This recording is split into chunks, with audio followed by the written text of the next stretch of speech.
Hebri news ಪ್ರಾಯೋಜಕರು lighting point, ವಿವಿಧ ವಿನ್ಯಾಸದ ಫ್ಯಾನ್ಸಿ ಲೈಟಿಂಗ್ ಮಳಿಗೆ.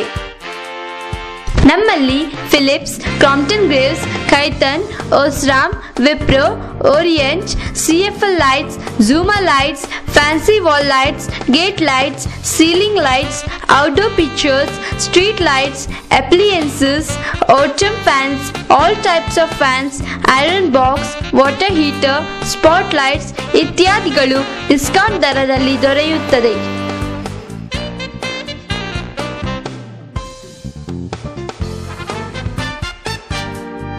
ಹಿಂದೆ ಭೇಟಿ ನೀಡಿ, ಸಂಪರ್ಕಿಸಿ. Lighting point, SS complex, first floor, Vijaya bank building, ಜೋಡು ರಸ್ತೆ, ಕಾರ್ಕಳ.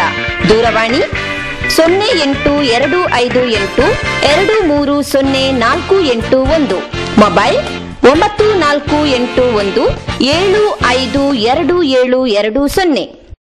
ಈ ಸಂಚಿಕೆಯ ಪ್ರಾಯೋಜಕರು ಜಿನ್ರಾಜ್ ಜೈನ್, ಅಧ್ಯಕ್ಷರು ಚಂದನ ಸ್ವಾಮಿ ಜಿನ ಮಂದಿರ, ಚಾರ ಹೆಬ್ರಿ. ಮೊಬೈಲ್ 9945074565.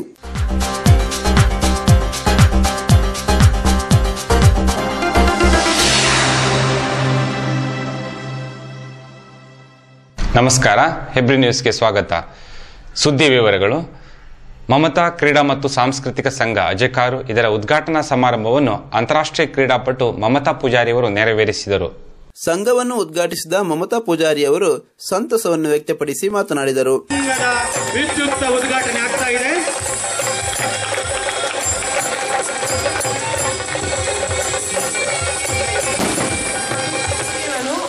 ಈ ಕ್ರೀಡೆ ಮಮತಾ ಕ್ರೀಡಾ ಸಂಘ ಮತ್ತು ಸಾಂಸ್ಕೃತಿಕ ಸಂಘ ಅಜಿಕಾರು, ಈ ಸಂಘಕ್ಕೆ ಮಮತಾ ಅಂತ ಹೆಸರಿಟ್ಟಿದ್ದಾರೆ.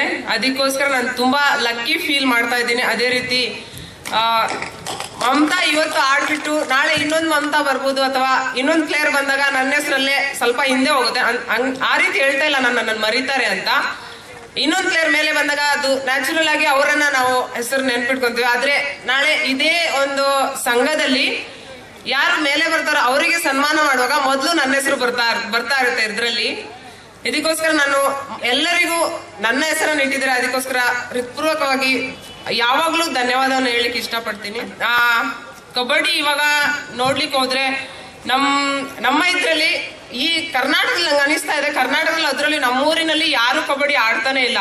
ಆದ್ರೆ ಮಹಾರಾಷ್ಟ್ರಕ್ಕಾಗ್ಲಿ, ಹರಿಯಾಣ ಅಥವಾ ಡೆಲ್ಲಿ ಅಲ್ಲೆಲ್ಲ ನೋಡಿದ್ರೆ ಹೊಸ ಯಾವಾಗ ಬೇರೆ ಬೇರೆ ಟೈಮಲ್ಲಿ ಮ್ಯಾಚ್ ಆಡ್ತಾ ಇದ್ರೆ ಹೊಸ ಪ್ಲೇಯರ್ ಮೇಲೆ ಬರ್ತಾರೆ. ಅಲ್ಲಿ ಸಪೋರ್ಟು ಚೆನ್ನಾಗಿದೆ. ಅದೇ ರೀತಿ ಪ್ಲೇಯರ್ ಆಡ್ಲಿಕ್ಕೆ ಸ್ಟಾರ್ಟ್ ಮಾಡುವಾಗ ಅವ್ರು ಡಿಸ್ಟ್ರಿಕ್ಟ್ ಆಡ್ಬೇಕು, ತಾಲೂಕು ಆಡ್ಬೇಕಂತ ಏಮ್ ಇಟ್ಕೊಳ್ಳಲ್ಲ. ಅವ್ರು ಡೈರೆಕ್ಟ್ ಆಗಿ ಅನ್ಕೊಂತಾರೆ ನಾನು ಇಂಡಿಯಾ ಆಡ್ಬೇಕು, ಏಷ್ಯನ್ ಗೇಮ್ಸ್ ಆಡ್ಬೇಕು, ವರ್ಲ್ಡ್ ಕಪ್ ಆಡ್ಬೇಕು ಅಂತ. ಮುಖ್ಯ ಅತಿಥಿಗಳಾಗಿದ್ದ ಶಾಸಕರಾದ H. ಗೋಪಾಲ್ ಭಂಡಾರಿ ಅವರು ಮಾತನಾಡಿದರು. ಸಂಘಟನೆ ಈ ಭಾಗದಲ್ಲಿ ಇವತ್ತು ಮಾಡಿದೆ ಅಂತ ಹೇಳಲಿಕ್ಕೆ ಬಹಳ ಸಂತೋಷ ಆಗ್ತಾ ಇದೆ. ಮಮತಾ ಪೂಜಾರಿ ಅವರು ನಮ್ಮ ಊರಿನ ಹೆಮ್ಮೆಯ ಹುಡುಗಿ. ಬಹುಶಃ ಈ ಭಾಗದಲ್ಲಿ ಗ್ರಾಮೀಣ ಪ್ರದೇಶದಲ್ಲಿದ್ದು ಈ ಪ್ರದೇಶದಲ್ಲಿ ತನ್ನ ನಿರಂತರವಾದಂತಹ ಪರಿಶ್ರಮ ಪ್ರಯತ್ನದ ಮುಖೇನ ರಾಷ್ಟ್ರ ಮತ್ತು ಅಂತಾರಾಷ್ಟ್ರ ಮಟ್ಟದ ಪ್ರಶಸ್ತಿಗಳನ್ನ ಸಾಧನೆಯನ್ನ ಮಾಡತಕ್ಕಂಥ ಹಂತಕ್ಕೆ ಬೆಳೆದು ಇವತ್ತು ಈ ಭಾಗದ ಕ್ರೀಡಾ ಪ್ರೇಮಿಗಳಿಗೆ ತನ್ನ ಹೆಸರನ್ನು ನೀಡತಕ್ಕಂಥ ಒಂದು ಸ್ಫೂರ್ತಿಯನ್ನ ತರತಕ್ಕಂತಹ ಸಾಧನೆಗಾಗಿ ಅವರಿಗೆ ಪ್ರಪ್ರಥಮವಾಗಿ ಅಭಿನಂದನೆಗಳನ್ನ ಈ ಸಂದರ್ಭದಲ್ಲಿ ಸಲ್ಲಿಸ್ತಾ, ಅವರಿಬ್ಬರು ದಂಪತಿಗಳಿಗೆ ಮಮತಾ ಮತ್ತು ಅಭಿಷೇಕ್ ಅವರಿಗೆ ನನ್ನ ಹಾರ್ದಿಕವಾದಂತಹ ಅಭಿನಂದನೆಗಳನ್ನ ಈ ಸಂದರ್ಭದಲ್ಲಿ ಹೇಳಲಿಕ್ಕೆ ಇಚ್ಛಿಸ್ತೇನೆ. ಇದೇ ವೇದಿಕೆಯಲ್ಲಿ ಬಾಡಿ ಬಿಲ್ಡರ್ ರೋಷನ್ ಪೆರಾವೋ ಅವರನ್ನು ಗಣ್ಯರು ಸನ್ಮಾನಿಸಿದರು.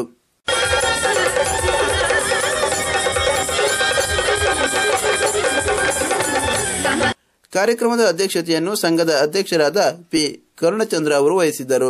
ವೇದಿಕೆಯಲ್ಲಿ ಉದ್ಯಮಿ ರಾಕೇಶ್ ಶೆಟ್ಟಿ, ಮಾಜಿ ಶಾಸಕರಾದ V. ಸುನಿಲ್ ಕುಮಾರ್, ಜಿಲ್ಲಾ ಅಮೆಚೂರ್ ಕಬಡ್ಡಿ ಅಸೋಸಿಯೇಷನ್ನ ಅಧ್ಯಕ್ಷ ರಾಜೇಂದ್ರ ಸುವರ್ಣ, ಸಂಘದ ಕಾರ್ಯದರ್ಶಿ ಸತ್ಯೇಂದ್ರ ಕಿಣಿ ಮತ್ತಿತರರು ಉಪಸ್ಥಿತರಿದ್ದರು. ಬಳಿಕ ಅಂತರ್ಜಿಲ್ಲಾ ಮಟ್ಟದ ಹೊನಲು ಬೆಳಕಿನ ಪುರುಷ ಮತ್ತು ಮಹಿಳೆಯರ ಮುಕ್ತ ಕಬಡ್ಡಿ ಪಂದ್ಯಾವಳಿಯು ಅಜೇಕಾರು ಹಿರಿಯ ಪ್ರಾಥಮಿಕ ಶಾಲಾ ಮೈದಾನದಲ್ಲಿ ನಡೆಯಿತು. NMPT ತಂಡ ಉತ್ತಮ ಶಿಸ್ತಿನ ತಂಡವಾಗಿ ಘೋಷಣೆಯಾಗಿದೆ. ನೀವು ನಿರ್ಗಮಿಸುವ ಮೊದಲು ಪ್ರಶಸ್ತಿಯನ್ನು ಪಡೆದುಕೊಂಡು ಹೋಗಬೇಕಾಗಿ ಸಂಘಟಕರು ವಿನಂತಿ ಮಾಡ್ತಾ ಇದ್ದಾರೆ. SR ಆಂಗ್ಲ ಮಾಧ್ಯಮ ಶಾಲೆಯಲ್ಲಿ ವಾರ್ಷಿಕೋತ್ಸವ ಸಮಾರಂಭವು ಜನವರಿ 26ರಂದು ವಿಜೃಂಭಣೆಯಿಂದ ಜರುಗಿತು. ಕಾರ್ಯಕ್ರಮವನ್ನು ಶಾಸಕರಾದ ಎಚ್ ಗೋಪಾಲ ಭಂಡಾರಿ ಅವರು ಉದ್ಘಾಟಿಸಿ ಮಾತನಾಡಿದರು. ನಮ್ಮ ಶಾಲಾ ಸಂಚಾಲಕರು ನಮ್ಮ ಅಧ್ಯಕ್ಷರೊಂದಿಗೆ ಸಂಕಟವಿತ್ತು. ಶಿಕ್ಷಣ ಇನ್ನೊಂದು ಆರೋಗ್ಯ. ನಮ್ಮ ದೇಶದ ಸರ್ಕಾರಗಳ ಸಂಪನ್ಮೂಲ ಕ್ರೋಢೀಕರಣದ ಬಹುಭಾಗವನ್ನ 2 ಕ್ಷೇತ್ರದ ಮೇಲೆ ತೊಡಗಿಸುವುದನ್ನು ನಾವು ಕಾಣ್ತಾ ಇದ್ದೇವೆ. ದೇಶದ ವಿಶ್ವದ ದೊಡ್ಡ ಸಂಪತ್ತು ಅಂತಂದ್ರೆ ಮಾನವ ಸಂಪತ್ತು. ಈ ಮಾನವ ಸಂಪತ್ತನ್ನ ಸದ್ಬಳಕೆಯ ನಿಟ್ಟಿನಿಂದ ಪ್ರಾಮಾಣಿಕ ಪ್ರಯತ್ನವನ್ನು ನಾವು ಕಾಣಬೇಕಾದ್ರೆ, ಇದನ್ನು ಸಂಪದ್ಭರಿತವಾಗಿ ಬೆಳೆಸಬೇಕಾದ್ರೆ, ಈ ರಾಷ್ಟ್ರ ನಿರ್ಮಾಣದ ನಿಟ್ಟಿನಲ್ಲಿ ಈ ಸಮುದಾಯವನ್ನು ಬೆಳೆಸತಕ್ಕಂಥ ಪ್ರಕ್ರಿಯೆ ಶಿಕ್ಷಣ ಕ್ಷೇತ್ರದ ಮೇಲೆ ಅತ್ಯಂತ ದೊಡ್ಡದಿದೆ ಎನ್ನುವುದನ್ನು ಒಪ್ಪಲೇಬೇಕಾದಂತ ಒಂದು ವಿಚಾರ. ಸಂಸ್ಥೆಯ ಅಧ್ಯಕ್ಷ ನಾಗರಾಜ್ ಶೆಟ್ಟಿ ಅವರು ಸಂಸ್ಥೆ ಸಾಗಿ ಬಂದ ದಾರಿಯನ್ನು ಮೆಲುಕು ಹಾಕಿದರು. ಈ ಎಲ್ಲ ವಿಷಯಗಳಿಂದಾಗಿ ನಮ್ಮ ಸಂಸ್ಥೆಯ ಬಗ್ಗೆ ವಿದ್ಯಾರ್ಥಿಗಳ ಹೆತ್ತವರು ಹಾಗೂ ಊರಿನ ಗೌರವಾನ್ವಿತ ವ್ಯಕ್ತಿಗಳು ಅಭಿನಂದನೆ ಸಹಕಾರ ನೀಡುತ್ತಿರುವುದು ನಮ್ಮ ಸಂಸ್ಥೆ ಪ್ರಗತಿ ಸಂದ ಗೌರವವಾಗಿದೆ. ನಮ್ಮ ಸಂಸ್ಥೆಯು ಪಡೆಯುತ್ತಿರುವ ಒಳ್ಳೆಯ ಫಲಿತಾಂಶದಿಂದಾಗಿ ಹಾಗೂ ಕ್ರೀಡಾ ಚಟುವಟಿಕೆಗಳಲ್ಲಿ ಮತ್ತು ಸಾಂಸ್ಕೃತಿಕ ಚಟುವಟಿಕೆಗಳಲ್ಲಿ ಯಶಸ್ವಿಯಾಗಿ ಉಡುಪಿ ಜಿಲ್ಲೆಯಲ್ಲಿ ಉತ್ತಮ ಸಂಸ್ಥೆ ಎಂದು ಗುರುತಿಸಿಕೊಂಡಿದೆ. ಗ್ರಾಮೀಣ ಪ್ರದೇಶವಾದ ಹೆಬ್ರಿಯಲ್ಲಿ SLCಯಲ್ಲಿ ಸತತ 7 ವರ್ಷಗಳಿಂದ 100ರ ಫಲಿತಾಂಶ ಪಡೆದ ಸಂಸ್ಥೆ ನಮ್ಮದಾಗಿದೆ. ಅಲ್ಲದೆ CBSEನ ಸಿಲೆಬಸ್ನಲ್ಲಿ ಕೂಡ ಕಳೆದ 2 ವರ್ಷಗಳಿಂದ 100ರ ಫಲಿತಾಂಶ ಪಡೆದ ಸಂಸ್ಥೆಯಾಗಿದೆ. SLCಯಲ್ಲಿ ಸ್ಟೇಟ್ ಸಿಲೆಬಸ್ ಎಕ್ಸಾಮಿನಲ್ಲಿ ಸಸ್ಯಂಕಿಣಿ 625ರಲ್ಲಿ 610 ಅಂಕಗಳನ್ನು ಪಡೆದು 97.6% ಗಳಿಸಿದ್ದು ನಮ್ಮ ಸಂಸ್ಥೆಯ ಹಿರಿಮೆಯನ್ನು ಹೆಚ್ಚಿಸಿದ್ದಾನೆ.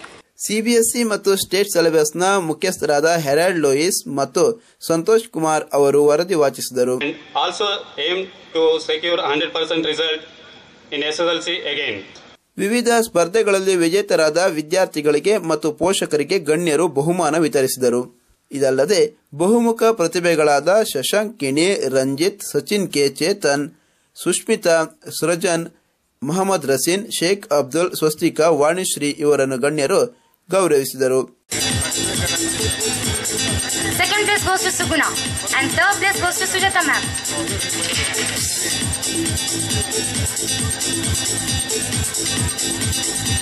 ಕರತಾಳದೊಂದಿಗೆ ನಿಮ್ಮ ಅಭಿನಂದನೆಯನ್ನ ನಮ್ಮ ಬಾಲಕನಿಗೆ, ನಮ್ಮ ಪ್ರತಿಭೆಗೆ ನೀಡಬೇಕು. ಈಗ ವೇದಿಕೆಯಲ್ಲಿ ಆಗಮಿಸಿದ್ದಾರೆ, ಆಹ್ವಾನಿಸುತ್ತೇವೆ. ಅಂತೆಯೇ ನಮ್ಮ ವೇದಿಕೆಯಲ್ಲಿ ಕರಾವಳಿ ಅಭಿವೃದ್ಧಿ ಪ್ರಾಧಿಕಾರದ ಅಧ್ಯಕ್ಷ ತಿಂಗಳೆ ವಿಕ್ರಮಾರ್ಜನ್ ಹೆಗಡೆ, ವಿಶ್ವ ಬಂಟರ ಅಸೋಸಿಯೇಷನ್ನ ಅಧ್ಯಕ್ಷರಾದ ಅಜಿತ್ ಕುಮಾರ್ ರೈ ಮಾಲಾಡೆ, ಉದ್ಯಮಿ ಪ್ರಸನ್ನ ಬಲ್ಲಾಳ್, ಹೆಬ್ರಿ CA ಬ್ಯಾಂಕ್ನ ಅಧ್ಯಕ್ಷ ಬೂತಗುಂಡಿ ಕರುಣಾಕರ್ ಶೆಟ್ಟಿ, ಕರೆಸ್ಪಾಂಡೆಂಟ್ ಸ್ವಪ್ನ ಶೆಟ್ಟಿ ಮತ್ತಿತರರು ಉಪಸ್ಥಿತರಿದ್ದರು. ಹೆಬ್ರಿಯ ಶಾರದ ಶ್ರೀ ಚಂದ್ರನಾಥ ಸ್ವಾಮಿ ಜಿನ ಮಂದಿರದ 8ನೇ ವಾರ್ಷಿಕ ಪೂಜಾ ಮಹೋತ್ಸವ ಜನವರಿ 27ರಂದು ನಡೆಯಿತು. ಹೊಂಬುಜ ಮಠದ ಪರಮಪೂಜ್ಯ ಜಗದ್ಗುರು ಸ್ವಸ್ತಿ ಶ್ರೀ ದೇವೇಂದ್ರ ಕೀರ್ತಿ ಭಟ್ಟಾರಕ ಮಹಾಸ್ವಾಮಿಗಳವರ ದಿವ್ಯ ಸಾನ್ನಿಧ್ಯ ನೇತೃತ್ವ ಮಾರ್ಗದರ್ಶನದಲ್ಲಿ ಜನವರಿ 27ರಂದು ಬೆಳಗ್ಗೆ ವಿಮಾನ ಶುದ್ಧಿ, ನವಗ್ರಹ ಮಹಾಶಾಂತಿ, ನವಕ ಕಲಶಾಭಿಷೇಕ, ಶ್ರೀ ಬ್ರಹ್ಮಯಕ್ಷ ಜ್ವಾಲಮಾಲಿನಿ ದೇವಿಗೆ ಷೋಡಶೋಪಚಾರದೊಂದಿಗೆ ವಿಶೇಷ ಪೂಜೆ, ಕ್ಷೇತ್ರಪಾಲ, ನಾಗದೇವರ ಪೂಜೆ, ದೈವಗಳಿಗೆ ಹಬ್ಬ ನಡೆಯಿತು.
ಈ ಸಂದರ್ಭದಲ್ಲಿ ಅಧ್ಯಕ್ಷರಾದ ಜಿನ್ರಾಜ್ ಜೈನ್, ಸರ್ವ ಸದಸ್ಯರು ಮತ್ತು ಭಕ್ತಾದಿಗಳು ಪಾಲ್ಗೊಂಡಿದ್ದರು. ನೇತಾಜಿ ಸುಭಾಷ್ ಚಂದ್ರ ಬೋಸ್ ಅವರ ಜನ್ಮ ದಿನಾಚರಣೆ ಮತ್ತು ನೇತಾಜಿ ಪುರಸ್ಕಾರ ಸನ್ಮಾನ ಜನವರಿ 23ರಂದು ಮುದ್ರಾಡಿ ಪ್ರೌಢಶಾಲೆಯಲ್ಲಿ ನಡೆಯಿತು. ಅಖಿಲ ಭಾರತ ನೇತಾಜಿ ಸುಭಾಷ್ ಕ್ರಾಂತಿಕಾರಿ ಸಂಘ ರಿಜಿಸ್ಟರ್ಡ್ ಮುಂಬೈ ಮತ್ತು ದಿವ್ಯಸಾಗರ ವೆಲ್ಫೇರ್ ಮತ್ತು ಎಜುಕೇಷನ್ ಟ್ರಸ್ಟ್ ರಿಜಿಸ್ಟರ್ಡ್ ಮುಂಬೈ ಇವರ ಆಶ್ರಯದಲ್ಲಿ ನಡೆದ ಕಾರ್ಯಕ್ರಮದಲ್ಲಿ ಹಿರಿಯ ಸಾಹಿತಿ ಅಂಬಾತನಿ ಮುದ್ರಾಡಿಯವರಿಗೆ 25,000 ನಗದಿನೊಂದಿಗೆ ನೇತಾಜಿ ಸುಭಾಷ್ ರತ್ನ ಪ್ರಶಸ್ತಿ ಪುರಸ್ಕಾರ ನೀಡಿ ಗೌರವಿಸಲಾಯಿತು. ಸಮ್ಮುಖದಲ್ಲಿ ನೇತಾಜಿ ಫಲಕವನ್ನವರಿಗೆ ನೀಡ್ತಾ ಇದ್ದಾರೆ. ನಮ್ಮ ಸಂಸ್ಥೆಯ ಮುಖ್ಯ ಅಧ್ಯಾಪಿಕೆ ನೇತಾಜಿ ಸನ್ಮಾನವನ್ನು. ಇದಲ್ಲದೆ ಮುಂಬಯಿಯಲ್ಲಿ ಕನ್ನಡದ ಸೇವೆ ಮಾಡುತ್ತಿರುವ ಯಕ್ಷಗಾನ ಸಂಘಟಕ HPL ರಾವ್, ಸಾಹಿತಿ BS ಕುರ್ಕಾಲ್, ಸಂಪಾದಕರಾದ MB ಕುಕ್ಯಾನ್ ಅವರಿಗೆ ವಿಶೇಷ ಸನ್ಮಾನ ನೀಡಿ ಗೌರವಿಸಲಾಯಿತು.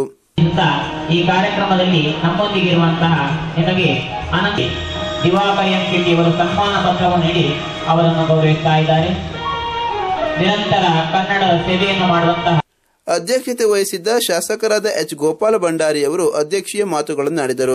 ಮುಖ್ಯ ಅಭ್ಯಾಗತರಾಗಿ ಕರ್ನಾಟಕ ಮಲ್ಲ ದೈನಿಕದ ಸಂಪಾದಕ ಚಂದ್ರಶೇಖರ್ ಪಾಲೆತ್ತಾಡಿ ಅವರು ಮಾತನಾಡಿದರು. ಒಂದು ಮಾತನ್ನು ಹೇಳ್ತೇನೆ, ದಿವಾಕರಣ್ಣನ ಪರಿಚಯ ನನಗೆ ಇವತ್ತಲ್ಲ, 20 ವರ್ಷದ ಹಿಂದೆ ನೇತಾಜಿ ಸುಭಾಷ್ ಚಂದ್ರ ಆ ಒಂದು ಸಂಘಟನೆಯನ್ನು ಹುಟ್ಟಾಕೊಂಡಿರುವಾಗ ಬಹುಶಃ ದಿವಾಕರಣ್ಣನ ಕಚೇರಿಗೆ ಬಂದಿದ್ರು. ನಾನು ಆಗುವವರೆಗೆ ಒಂದು ಮಾತನ್ನು ಕೇಳಿದ್ದೆ, ದಿವಾಕರಣ್ಣ ನಿಮಗೆ ಕಾಂಗ್ರೆಸ್ಗೆ ಹೋಗ್ಬೋದಿತ್ತಲ್ಲ, ನೇತಾಜಿ ಸುಭಾಷ್ ಚಂದ್ರ ಬೋಸ್ ಅಂತ ಒಬ್ಬ ಕ್ರಾಂತಿಕಾರಿ ಹೆಸರನ್ನು ಯಾಕೆ ಇಟ್ಕೊಂಡಿದ್ದೀರಿ ನೀವು ಅಂತೇಳಿ. ಬಹುಶಃ ಆವಾಗೊಂದು ಹೇಳಿದರು, ಕಾಂಗ್ರೆಸ್ಗೆ ಹೋದ್ರೆ ನಾನು MLA ಆಗ್ಬೋದು, MLC ಆಗ್ಬೋದು, ಮಂತ್ರಿ ಆಗ್ಬೋದು, ನನಗೆ ಅದು ಆಸೆ ಇಲ್ಲ. ನೇತಾಜಿ ಸುಭಾಷ್ ಚಂದ್ರನ ಆದರ್ಶ, ಆ ಒಬ್ಬ ಕ್ರಾಂತಿಕಾರಿಯ ಕ್ರಾಂತಿತನ, ಅದು ಏನು ಮಾಡಬೇಕು ಏನು ಮಾಡಬಾರ್ದು ಅನ್ನುವಂಥ ನನಗೆ ಕಲಿಸಿದೆ. ಆ ಕಾರಣದಿಂದ ನಾನು ಆ ಆದರ್ಶವನ್ನು ಇಟ್ಕೊಂಡು ಸುಭಾಷ್ ಚಂದ್ರ ಆ ಕ್ರಾಂತಿಯ ಆದರ್ಶವನ್ನು ಇಟ್ಕೊಂಡು ನಾನು ನಡೀಲಿಕ್ಕೆ ಹೊರಟವ. ಬಹುಶಃ ಅದರಿಂದಾಗಿ ನಾನು ನೇತಾಜಿ ಸುಭಾಷ್ ಚಂದ್ರನ ಸಂಘ ಕಟ್ಟಿಕೊಂಡದ್ದು ಆ ಕ್ರಾಂತಿಕಾರಿಯ ನಡತೆಯಲ್ಲಿ ನಡೆಯುವವು ಅಂತೇಳಿ. ಕಾರ್ಯಕ್ರಮದ ಪ್ರಾಯೋಜಕರಾದ ದಿವಾಕರ್ ಎನ್ ಶೆಟ್ಟಿ ಅವರು ಪ್ರಾಸ್ತಾವಿಕ ಮಾತುಗಳನ್ನಾಡಿದರು. ಇದೇ ವೇದಿಕೆಯಲ್ಲಿ ಮುದ್ರಾಡಿ ಪ್ರೌಢಶಾಲೆಯ SSLC ಪ್ರತಿಭಾನ್ವಿತರಾದ ಶ್ರೀಕೃಷ್ಣ, ಅರ್ಪಿತಾ, ನಾಗರಾಜ್ ಶೆಟ್ಟಿ, ಮನೀಶ್, ಕಾಜಲ್ ಮತ್ತು ಕ್ರೀಡಾ ಪ್ರತಿಭೆ ಸುದರ್ಶನ್ ಅವರನ್ನು ಅಭಿನಂದಿಸಲಾಯಿತು.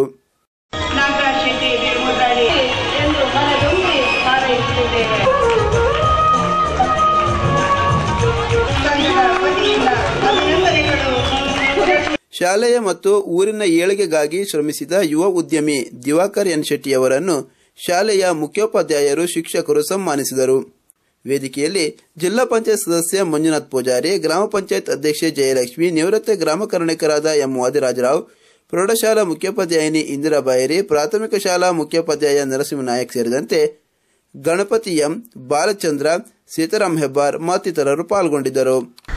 ಇದೀಗ ಜಾಹೀರಾತಿನ ಬಳಿಕ ಹೆಬ್ರಿ ನ್ಯೂಸ್ ಮುಂದುವರಿಯಲಿದೆ.